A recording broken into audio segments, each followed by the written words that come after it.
Glória a Deus.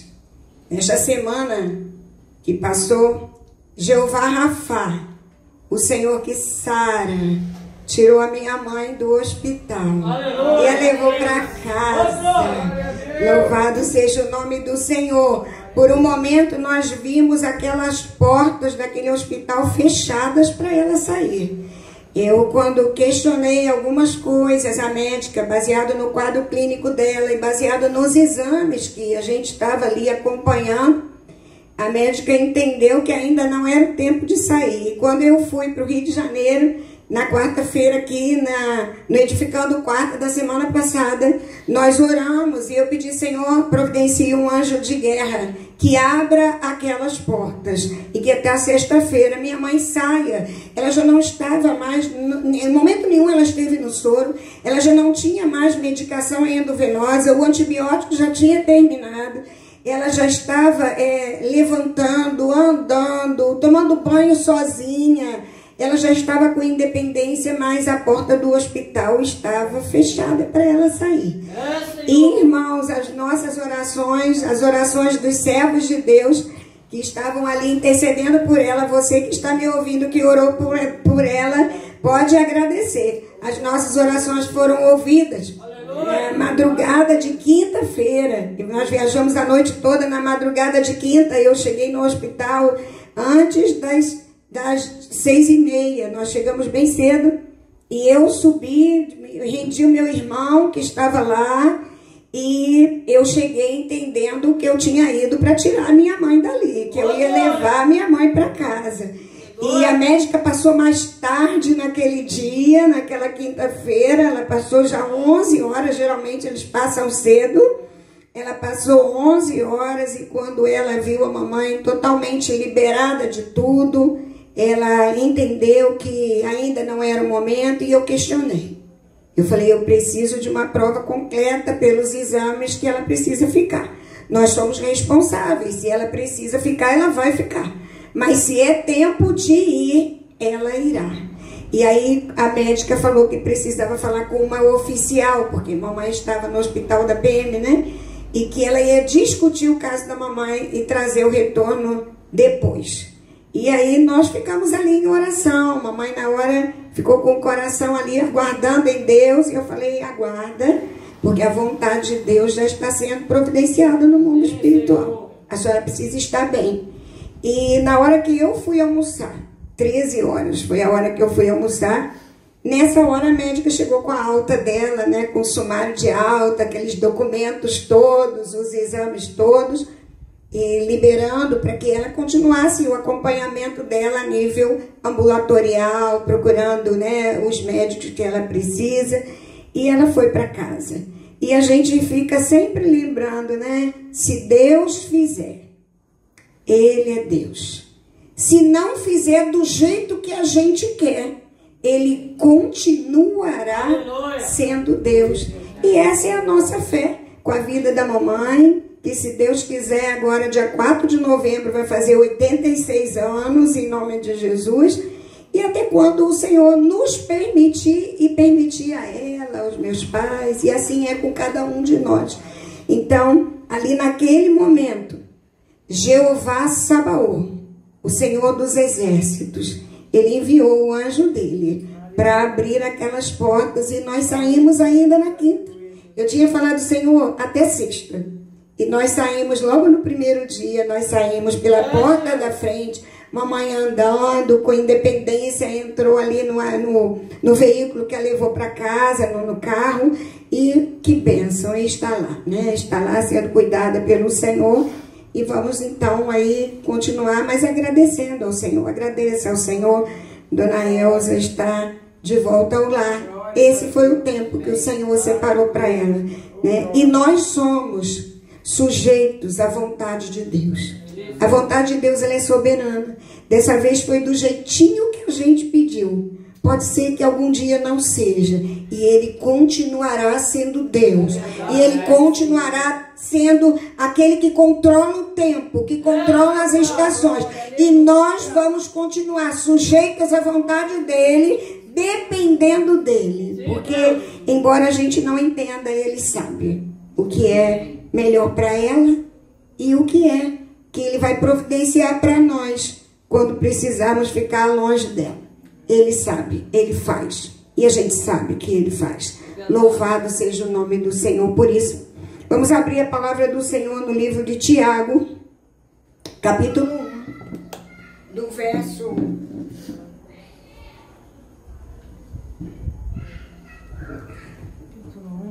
A gente faz ao vivo, né? Eu preciso de pilha. Acabou aqui. Tiago 1, verso 21 ao verso 25. Só um minuto, irmãos. Senhor! Acabou de repente.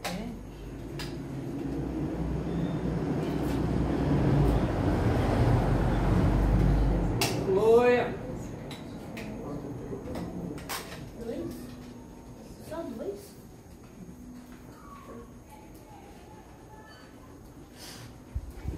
Não estava no script.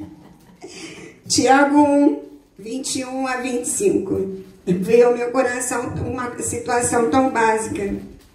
Nada vai nos fazer parar. Se o som do microfone parasse, eu ia ter continuidade, eu ia dar continuidade com a minha voz apenas, em nome de Jesus.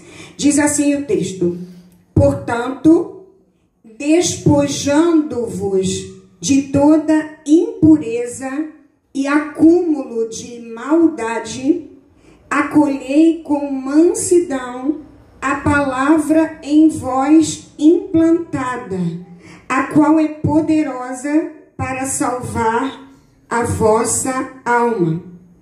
Tornai-vos, pois, praticantes da palavra e não somente ouvintes, enganando-vos a vós mesmos.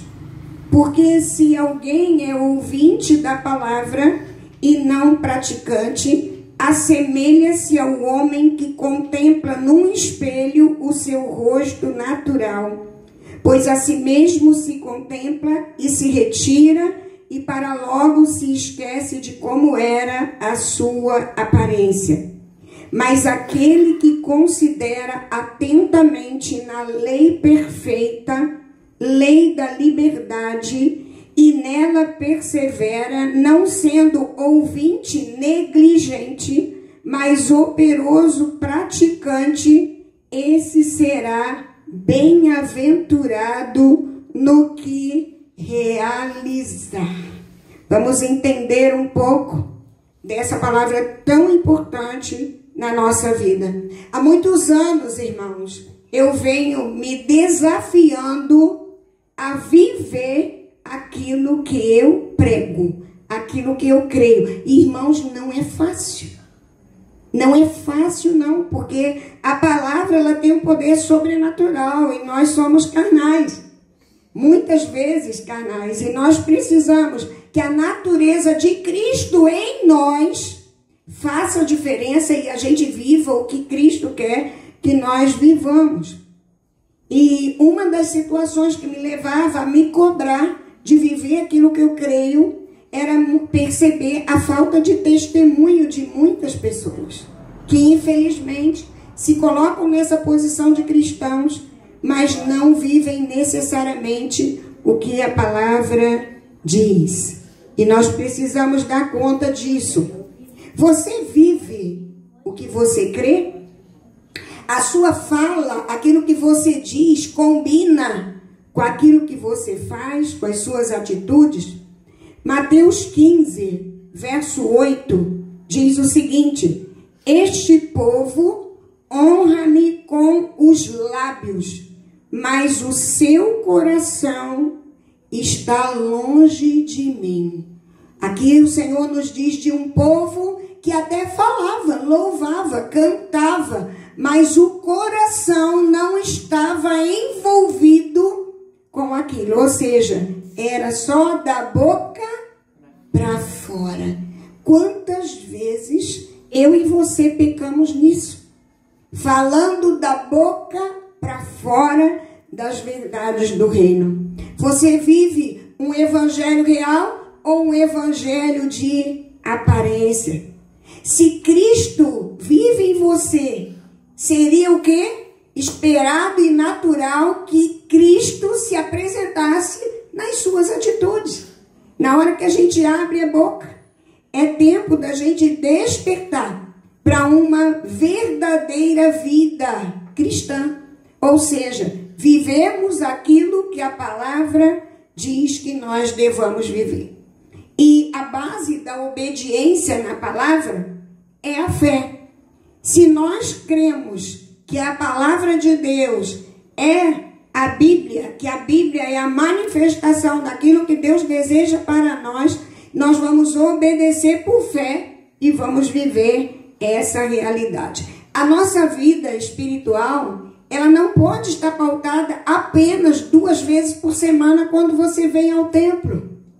Ela não está pautada assim, até porque a Bíblia diz que hoje nós somos o templo. Nós somos o templo do Espírito Santo. Então, a nossa vida, que é o templo do Espírito Santo, precisa estar cheia da presença dele todos os dias. Não temos que depender apenas dos cultos. É muito pouco. Você vir aqui no Edificando Quarta, você vir aqui aos domingos no culto de adoração. É uma bênção quando você está, quando nós estamos juntos. Mas isso precisa ser vivido longe daqui, onde nós estivermos todos os dias. Tiago 1, 21, que é o primeiro versículo que nós lemos no texto, diz: portanto, despojando-vos de toda impureza e acúmulo de maldade, acolhei com mansidão a palavra em vós implantada, a qual é poderosa para salvar a vossa alma. Despojando-vos, aqui tem embutido uma chave. Como que nós vamos viver a plenitude de Cristo na nossa vida? Primeira coisa, precisa ser arrependimento. Despojando-vos de toda impureza e acúmulo de maldade. Precisamos deixar isso. Nossa vida não deve ter espaço para isso. E eu ficava pensando aqui, enquanto o Senhor me dava essa palavra, quantos cristãos sonegam impostos? Cristãos empresários, quantos sonegam impostos? Quantos cristãos abrem a boca e emprestam seus lábios para mentira, para fofoca? Quantos cristãos se aproveitam da limitação de outras pessoas, fraqueza de outras pessoas? A Bíblia diz que nós temos que deixar isso. Não combina mais conosco, com a nossa nova criatura em Cristo, vivemos isso. E nós precisamos entender que, como novas criaturas, a nossa identidade em Cristo, ela foi mudada. Tiago 1, 22 diz: tornai-vos, pois, praticantes da palavra e não somente ouvintes, enganando-vos a vós mesmos, porque ao Senhor nenhum de nós engana. Se você não pratica a palavra que você ouve, a palavra de Deus, você está enganando a si mesmo que você é uma cristã, que você é um cristão. Porque o cristão é aquele que está ali vivendo Cristo, que vai respirando Cristo. Eu coloquei aqui o que eu lembrava. Existe um ditado popular que diz: faça o que eu digo, mas não faça o que eu faço. Não é isso que é a verdade do Evangelho.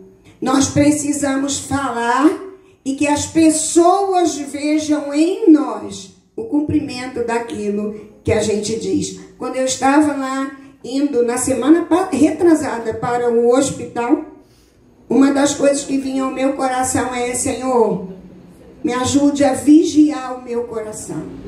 Eu quero continuar crendo.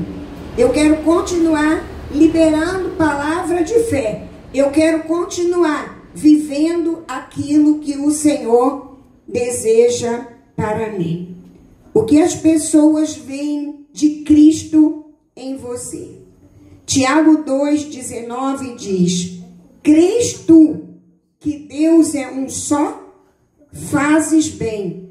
Até os demônios creem e tremem. Eu não sei quantos de vocês já prestaram atenção nesse versículo. ele é muito sério. Aqui diz, você crê que Deus é um só? O texto diz, você faz muito bem. Mas você não está fazendo menos nem mais que o inferno, porque o diabo também crê e treme diante do nome do Senhor. Não basta crer, é necessário viver aquilo que a gente crê. Você vive a palavra de Deus quando você libera perdão, quando você perdoa alguém. Você vive a palavra de Deus quando você deixa vícios, quando você deixa pornografia, pecados, coisas que você já sabe que não agradam a Deus. E quando você vive o propósito de Deus na sua vida. Temos pensado sobre isso. E é importante que a gente entenda que Deus nos criou com um propósito. Eu tenho repetido isso aqui algumas vezes. E quando a gente não está no propósito de Deus, a gente perde a finalidade de estar nessa terra. Porque nós viemos para cá com um propósito. E o nosso propósito não é só trabalhar, criar família, comer, vir ao templo. Não. O nosso propósito é muito maior do que isso. Deus nos chamou com uma missão.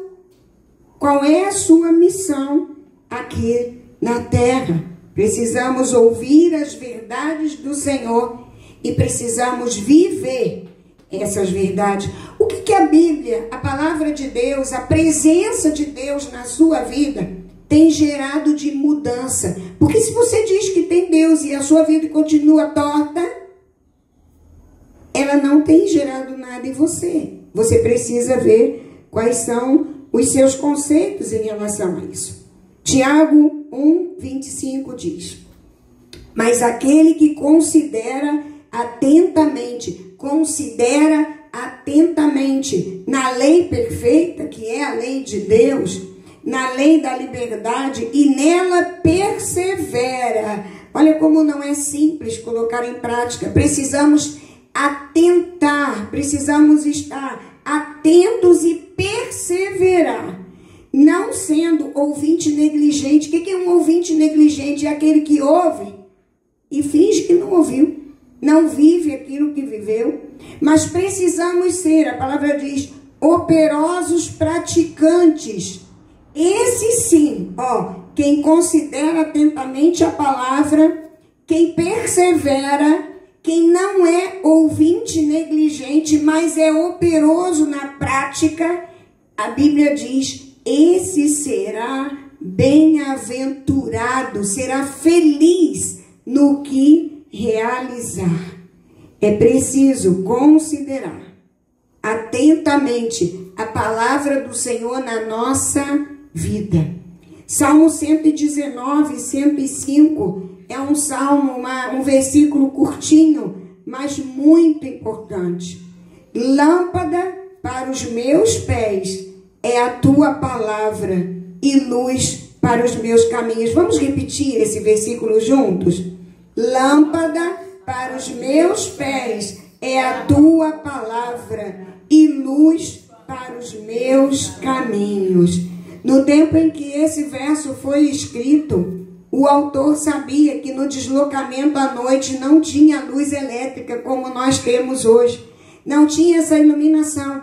A luz que eles tinham era muito curta. Então só iluminava onde eles iam pisando, onde eles iam andando. Não tinha uma lâmpada tão longe que a gente pudesse enxergar lá na frente. Então quando ele diz lâmpada para os meus pés é a tua palavra, significa eu vou andar de acordo com o que a palavra de Deus diz e eu vou estar iluminado, eu vou estar debaixo da luz de Cristo.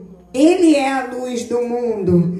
E se você não anda pautado na palavra, olha que sério isso, o Senhor falava ao meu coração, quem não andar pautado na minha palavra vai ter grande chance de viver em trevas. A gente acha que viver em trevas é só estar lá, contrário a Deus, tocando tambor. Não! Viver em trevas é quando você sai debaixo da luz do Senhor. Saiu debaixo da luz, você está na escuridão. Você está em trevas. Precisamos considerar a luz do Senhor. Você quer viver na luz? Você precisa viver na palavra do Senhor. O nosso jeito de viver precisa ser do jeito de Deus. Os religiosos, eles só cumprem rituais. Tem que ir àquela hora, tem que fazer daquele jeito, só repetem a mesma coisa. O Filho de Deus não. O Filho de Deus, nós temos aprendido aqui, ele precisa ser parecido com o Pai. E aí vem uma pergunta que não quer calar, nós vamos terminando para orar. Quando as pessoas olham para a sua vida, o que elas veem de Deus em você? Quais as características do Pai que você, filho de Deus, filha de Deus, tem? Nós precisamos ser parecidos com os nossos pais, né? Na terra é assim. Mesmo quem é adotado, normalmente fica o quê? Parecido com quem os criou. E espiritualmente não é diferente. Nós precisamos ser parecidos com o nosso Deus. Precisamos ter características de Deus na nossa vida. Deus quer um povo que reflita a imagem e semelhança de Cristo nessa terra. É séria essa responsabilidade. Precisamos ser sal da terra e luz do mundo. Em Cristo nós podemos alcançar isso, fora dele não. Que haja em mim e em você um coração obediente, liberado de fé, para que nós possamos expressar a presença de Deus na terra. Sejamos eu e você canais do mover de Deus, onde nós estivermos. No nosso trabalho, na rua, com os vizinhos, precisamos ser canais do Senhor na terra. Lâmpada para os meus pés é a palavra do Senhor e luz para o nosso caminho. Coloque-se de pé, vamos orar. Vamos pedir ao Senhor que a nossa vida, a partir dessa semana, reflita mais forte. Não queira ser uma vela, a vela ilumina também. Só que o alcance da vela é pequeno. Queira ser um holofote daquele gigantesco, que vai ser o quê? Gerador de luz da presença do Senhor, onde você estiver. O Senhor quer que você seja canal da presença dele. Seja um canal do mover de Deus, em nome de Jesus. Pai, muito obrigada pela tua palavra. Não queremos enganar a nós mesmos, Senhor, falando da boca para fora as tuas verdades. Dá-nos autoridade, intrepidez, Senhor, discernimento, sabedoria para vivermos a tua palavra onde nós estivermos. Ah, Senhor, cubra-nos com o teu sangue nesse dia. Proteja a nossa vida, brinda a nossa vida, Senhor, contra todo inseta do inferno contra nós, contra todo levante do inferno contra nós. Senhor, não permita que o inferno roube esta palavra do nosso coração. Que, Senhor, sejamos, ó Deus, luz no mundo e sal da terra, cumprindo aquela palavra, Senhor, como tu desejas para nós. Em nome de Jesus, que haja em nós, Senhor, uma ardente expectativa da manifestação do teu reino através de nós. Dá-nos fome e sede da tua palavra, da tua presença, que possamos ter, Senhor, comunhão contigo todos os dias, e não apenas, Senhor, 2 vezes por semana no templo, mas que possamos ter comunhão contigo na nossa casa, onde nós estivermos, para a honra e glória do teu nome. Que onde, Senhor amado, as pessoas nos verem, possam identificar, ali vai uma cristã, ali vai um cristão, um homem de Deus, uma mulher de Deus, cheia da presença de Deus. Eu libero essa palavra profética sobre nós nesse dia, não só para esta semana, mas que seja revelação na nossa vida, Em nome de Jesus, amém. Que o amor de Deus, Pai, Criador, poderoso, a graça maravilhosa, salvadora, poderosa de Jesus e a comunhão, a consolação do Espírito Santo de Deus seja conosco aqui, seja, ó Pai amado, com os nossos familiares de perto e de longe, seja com o Israel de Deus espalhado na face da terra, agora e sempre. Amém. Louvado seja o nome do Senhor. Segure aí uma nova semana cheia do poder de Deus por fé. Deus abençoe sua vida. Amém. Glória a Deus.